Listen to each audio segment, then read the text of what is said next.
नमस्कार, मैं Devendra Sharma performance tutor में आपका स्वागत करता हूं। इस वीडियो लेक्चर में हम soil erosion and soil conservation को पढ़ने वाले हैं। इसी के साथ ये हमारा जो चैप्टर है 1 ज्योग्राफी का 10th क्लास का वो भी हमारा कंप्लीट हो जाएगा।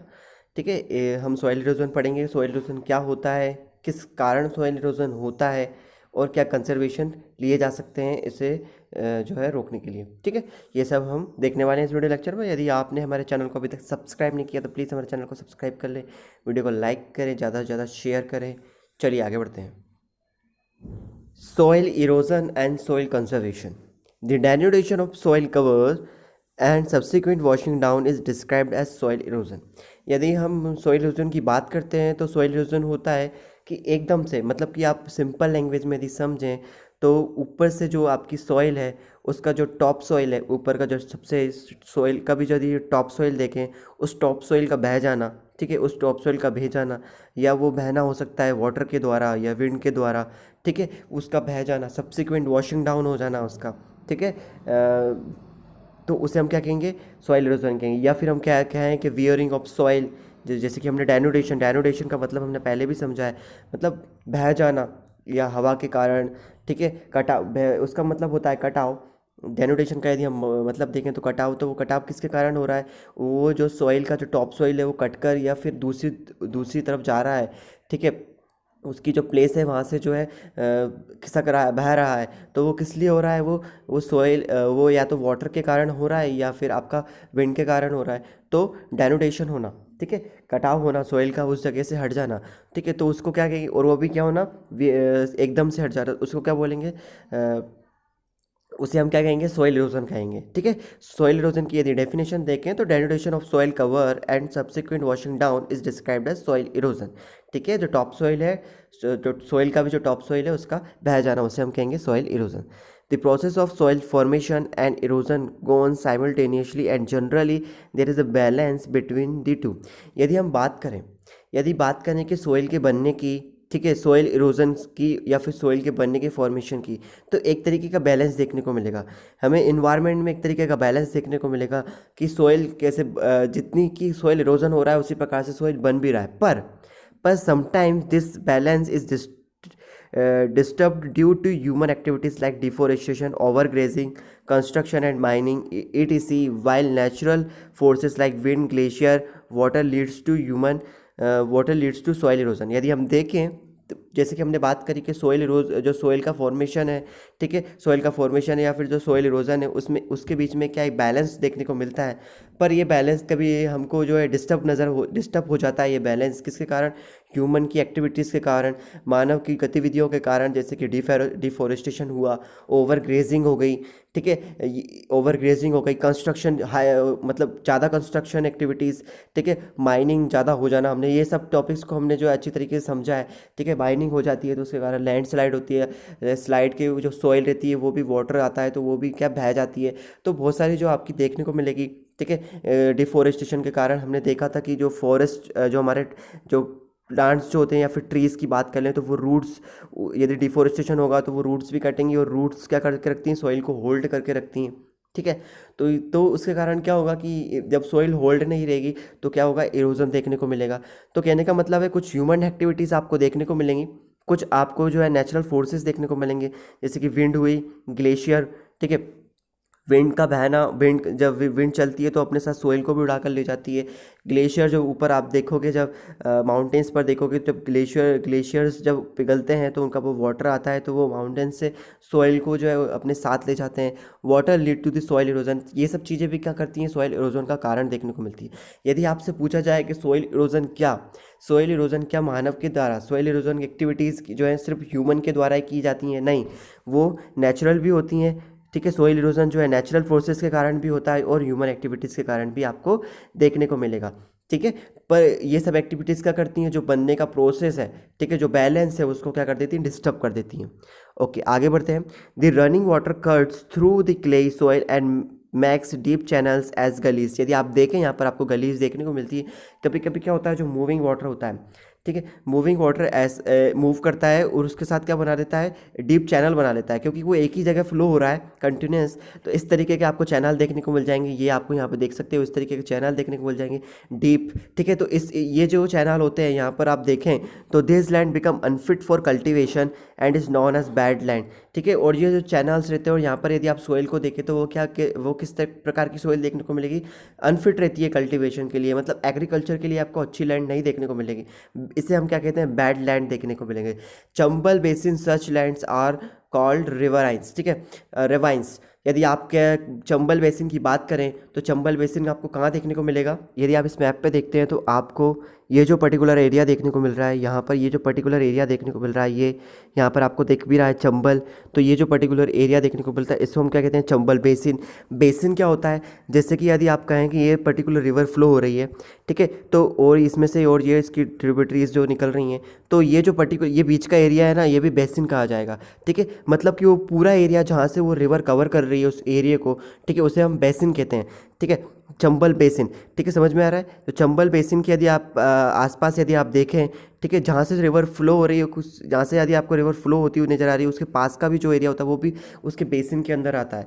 ठीक है, तो चंबल बेसिन की यदि आप देखें तो आपको वहाँ पर जो है बेड सॉइल देखने को मिलेगी। ठीक है, तो आपको जो है बेड सॉइल देखने को मिलेगी, जो कि क्या रहती है, अनफिट रहती है फॉर कल्टीवेशन। ठीक है, in the Chambal basin such lands are called ravines. और इस प्रकार की जो लैंड बेसिन देखने को मिलेंगे, तो वहाँ पर जो बेड लैंड देखने को मिलती है उसको हम क्या कहते हैं, रेवाइंस कहते हैं। Sometimes water flows as a sheet over large areas down a slope. कभी कभी क्या होता है, कभी देखने को मिलता है कि जो वाटर फ्लो होता है, जब वाटर फ्लो होता है ना लैंड से एकदम से पूरी सीट जैसे कि आप देखते हो, शीट समझते हो, एकदम शीट की शीट जो है इरोजन हो जाता है, सीट की शीट वो है पूरी इरोज हो जाती है, तो उसे हम क्या कहते हैं, शीट इरोजन कहते हैं।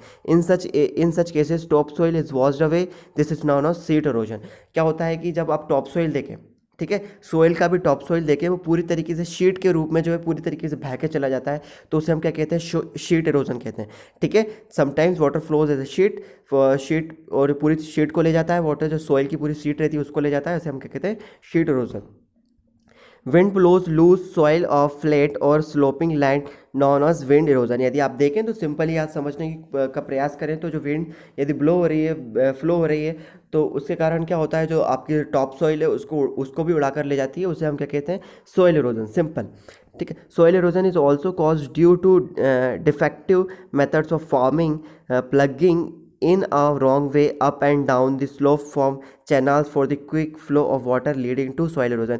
यदि आप देखें तो जो आपकी डिफेक्टिव मेथड्स होती हैं फार्मिंग की, या हम कहें कि अच्छी जो मेथड्स नहीं होती हैं हम फार्मिंग की, जैसे कि अप डाउन स्लोप बना देना, ठीक है, चैनल्स क्रिएट हो जाना, मतलब अच्छी तरीके से यदि आप फार्मिंग की जो जितनी भी प्रैक्टिस है उनको अच्छी तरीके से नहीं करते हो, तो वो भी क्या करती है, वो लीड करती है सॉइल इरोजन को। ठीक है, वो भी क्या लीड करती है, सॉइल इरोजन को लीड करती है।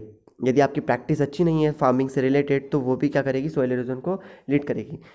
Plugging along the contour lines can decelerate the flow of water down the slopes.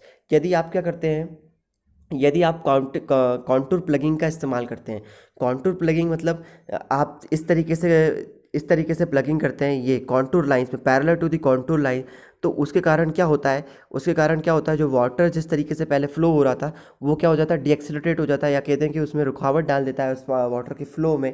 ठीक है, तो उसके कारण क्या हो जाएगा, जो सॉइल इरोजन है वो कम देखने को मिलेगा। ठीक है, तो कॉन्टूर प्लगिंग एक मेथड देखने को मिलेगी।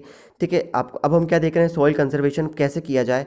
ठीक है, सॉइल को यदि कंजर्व करना है तो कैसे किया जाए, तो हमने जो है कारण देख लिए थे, अब सॉइल इरोजन को जो है किस तरीके से बचाया जाए वो हम देखने वाले हैं। तो यदि आप कॉन्टूर प्लगिंग मेथड का यूज़ करते हैं, यदि आप प्लगिंग समझते हैं ना, जैसे कि आप खेत में जो है प्लग करते हैं सोइल जो है आपकी मिट्टी को ऊपर नीचे करते हैं, तो प्लगिंग होती है आपकी सोइल में। ठीक है, उसके बाद आप जो है बीज डालते हैं, तो वो जो प्लगिंग है वो आप कॉन्टूर के शेप में की जाए। ठीक है, इस टाइप से कॉन्टूर के शेप में की जाए, तो वो क्या करेगी, जो वाटर का फ्लो है उसको जो है कहीं ना कहीं डीएक्सेलरेट कर सकती है, कहीं ना कहीं रोक सकती है। Steps can be cut out on the slopes making terrace. ठीक है, यहाँ पे आप क्या कर सकते हो, यदि आप माउंटेन रीजन की यदि बात करें, ठीक है, यदि माउंटेन रीजन की बात करें तो वहाँ पर जो है वाटर ज़्यादा तेज़ी से फ्लो होता है। ठीक है, तो वहाँ पर यदि उस वहाँ पर यदि वाटर तेज़ी से फ्लो हो रहा है तो वहाँ पे आपको सोइल इरोजन भी देखने को मिलेगा। ठीक है, तो उसके लिए हम क्या कर सकते हैं, टेरेस फार्मिंग की मेथड्स को अपना सकते हैं। किस तरीके से आप जो आपका जो हिली एरिया है उसको आप इस तरीके से कन्वर्ट कर दीजिए, टेरेस में बना दीजिए। ठीक है, आप छोटे छोटे टेरेस क्रिएट कर दीजिए, स्लोप था आप यहाँ पे इसको इस तरीके से टेरेस कर दीजिए। ठीक है, तो टेरेस फार्मिंग में क्या होगा कि आपका जो फ्लो है वाटर का वो एकदम से नहीं होगा, वहाँ पे आपको क्या अच्छे से जो है सोइल को आप कंजर्व कर सकते हो, सोइल का इरोजन आपको देखने को नहीं मिलेगा। तो आप टेरेस फार्मिंग जो सेकेंड मेथड देखने को मिल रही है आप उसे जो है इस्तेमाल कर सकते हो। ठीक है, टेरेस कल्टीवेशन रेस्ट्रिक्ट इरोजन। ठीक है, western and the central Himalayas have well developed terrace farming. यदि आप वेस्टर्न एंड सेंट्रल हिमालयाज की बात करें, ठीक है, western Himalayas and central Himalayas की बात करें तो वहाँ पे आपको जो है टेरेस अच्छा तरीके से वेल डेवलप्ड टेरेस फार्मिंग देखने को मिलेगी। ठीक है, large fields can be divided into strips. आप क्या कर सकते हो, ठीक है, स्ट्रिप्स आपकी जो बड़ी बड़ी फील्ड्स हैं, ठीक है, आप उसमें क्या स्ट्रिप्स में डिवाइड कर सकते हो। स्ट्रिप्स में डिवाइड मतलब strips of grass are left to grown between the crops. आप जैसे कि आपकी जो फसल है उसके बीच में आप क्या कर सकते हो, ग्रास की स्ट्रिप्स लगा सकते हो। उसके कारण क्या होगा कि जो विंड का फ्लो है वो कहीं ना कहीं जो है आप विंड का फ्लो है वो क्या रेस्ट्रिक्ट करके रखेंगे। ठीक है, विंड का फ्लो है तो आपकी जो है सोइल के ऊपर डायरेक्ट नहीं पड़ेगा। और दूसरा क्या कारण देखने को मिलता है, यदि आप ग्रास लगा देते हो तो वो ग्रास क्या करके रखेगी, सोइल को होल्ड करके रखेगी, उसके कारण भी जो है आपका सोइल इरोजन नहीं होगा। ठीक है, तो आपका जो पूरा फील्ड है आप उसको स्ट्रिप्स में जो है डिवाइड कर दीजिए। ठीक है, ऐसे ऐसे बीच बीच में जो है आपकी जहाँ पर आपका कल्टीवेशन हुआ है वहाँ पर आप क्या कर दीजिए, ग्रास की जो है स्ट्रिप्स लगा दीजिए। तो आप जो है इस तरीके की जो मैथड है इसको भी इस्तेमाल कर सकते हैं। ठीक है, this breaks up the force of the wind. ये क्या करेगी, ब्रेकअप करेगी, जो फोर्स है विंड का उसको रोकेगी, उसमें रुकावट लेके आएगी। This method is known as the strip cropping, और इससे हम क्या कहते हैं, स्ट्रिप क्रॉपिंग। तो हमने क्या क्या देखा, हमने अभी तक देखा कॉन्टूर प्लगिंग हम देख चुके हैं। ठीक है, और क्या देख सके हम, टेरेस फार्मिंग, टेरेस कल्टीवेशन देख चुके हैं, और क्या देख सके हैं, स्ट्रिप देख चुके हैं। ठीक है, अब नेक्स्ट चलते हैं, planting lines of trees to create shelter belts along working in a similar way. ठीक है, मतलब कि अभी हमने बात करी स्ट्रिप क्रॉपिंग की, तो हमने स्ट्रिप क्रॉपिंग किस लिए की कि जो विंड का जो फ्लो है उसको कहीं ना कहीं रेस्ट्रिक्ट करेगा। ठीक है, और आप क्या कर सकते हैं कि आपका जो पूरा फील्ड है उसके चारों तरफ आप क्या कर सकते हैं, इस तरीके से रो में प्लांट्स लगा सकते हैं। ठीक है, या ट्रीज लगा सकते हैं। ठीक है, प्लांटिंग लाइंस ऑफ ट्रीज। ठीक है, आप ट्रीज लगा सकते हैं, बड़े बड़े ट्रीज लगा सकते हैं, जो कि क्या करेगा, विंड के जो फ्लो है उसको ये भी क्या करेगा, रेस्ट्रिक्ट करेगा। ठीक है, कहीं ना कहीं जो उसकी जो गति है उसको कहीं ना कहीं रोकेगा। ठीक है, तो planting lines of trees to create shelter also work in similar way. उसी प्रकार से काम करने को ये भी हमको एक जो मेथड दिखना है, कभी कहीं ना कहीं सिमिलर देखने को मिलता है। Rows of such trees are called shelter belts, और इनको हम क्या कहते हैं, शेल्टर बेल्ट्स। तो हमने क्या चार तरीके की मेथड्स को देखा। ठीक है, कॉन्ट्रो प्लगिंग, सेकंड हमने देखा कॉन्ट्रो प्लगिंग देखी फर्स्ट। सेकंड की यदि हम बात करें तो हमने टेरेस फार्मिंग देखी। ठीक है, और थर्ड की बात करें तो स्ट्रिप क्रॉपिंग देखी, और अब हम क्या देख रहे हैं, शेल्टर बेल्ट्स देखने को मिल रहे हैं। This shelter belts have contributed significantly to the stabilization of sand dunes and stabilizing in the deserts in western India। यदि वेस्टर्न इंडिया की बात करें तो वहाँ पे कहीं ना कहीं ये शेल्टर बेल्ट्स ने अपना बहुत ही अच्छा रोल निभाया है। ठीक है, यदि हम नीचे अब बात करें तो हमने क्या पढ़ लिया है, हमने जो है सोइल इरोजन को देखा, सोइल इरोजन की जो डेफिनेशन को समझा। ठीक है, सोइल इरोजन की डेफिनेशन को समझा कि जो टॉप सोइल होती है उसको जो है उसका जो एकदम अपनी सरफेस से रिमूव हो जाना। ठीक है, वियरिंग ऑफ सॉइल, उसे हमने सॉइल इरोजन की डेफिनेशन को समझा। हमने कुछ देखा कि उसके सॉइल इरोजन के क्या कारण है, ह्यूमन एक्टिविटीज़ के कारण भी होता है, कुछ नेचुरल फोर्सेस भी हमको देखने को मिलेंगी। ठीक है, और हमने क्या देखा कि क्या मेथड्स, क्या कंजर्वेशन मेथड्स हम अपना सकते हैं सॉइल को प्रोटेक्ट करने के लिए। यदि हम देखें तो स्टेट क्या है इंडियाज़ एनवायरनमेंट। ठीक है, क्या दशा देखने को मिलती है आपको भारत में एनवायरनमेंट से related. The village of Sukhomajri. ठीक है, यदि आप विलेज देखें तो Sukhomajri and the district of Jhabua have shown that it is possible to reserve land degradation. ठीक है, ये पॉसिबल है कि हम क्या लैंड डिग्रेडेशन को कहीं ना कहीं कर सकते हैं। ठीक है, रिवर्स कर सकते हैं, पर कहीं ना कहीं हम लैंड डिग्रेडेशन को जो है कंट्रोल कर सकते हैं। Trees density in Sukhomajri increased from 13% hectare in 1976 to 1272 या फिर 1272 पर हेक्टेयर इन 1992। ठीक है, आप देखें तो जो आपको सुकोमा जरी देखने को मिल रहा है, जो विलेज देखने को मिल रही है, तो वहाँ पर यदि ट्री की डेंसिटी देखें आप पर हेक्टेयर में, तो पहले 13% से, जो कि 13 पर हेक्टेयर से जो है कि क्या कितनी हो गई आपको 1272 पर हेक्टेयर देखने को मिली। ठीक है, regeneration of the environment leads to the economic wellbeing. यदि आप इन्वायरमेंट का यदि हम रीजनरेशन करते हैं, यदि हम इन्वायरमेंट को कहीं ना कहीं कंजर्व करते हैं, या फिर इन्वायरमेंट की जो कंडीशन है उसको हम इम्प्रूव करते हैं, तो वो क्या लेकर आता है, वो इकोनॉमिक वेलबींग लेकर आता है। ठीक है, आर्थिक रूप से हमको और ज़्यादा सक्षम बनाता है। एज अ रिजल्ट क्या होता है, ग्रेटर रिसोर्स अवेलेबिलिटी होती है, हमारे पास ज़्यादा और ज़्यादा रिसोर्स की अवेलेबिलिटी होने लगती है।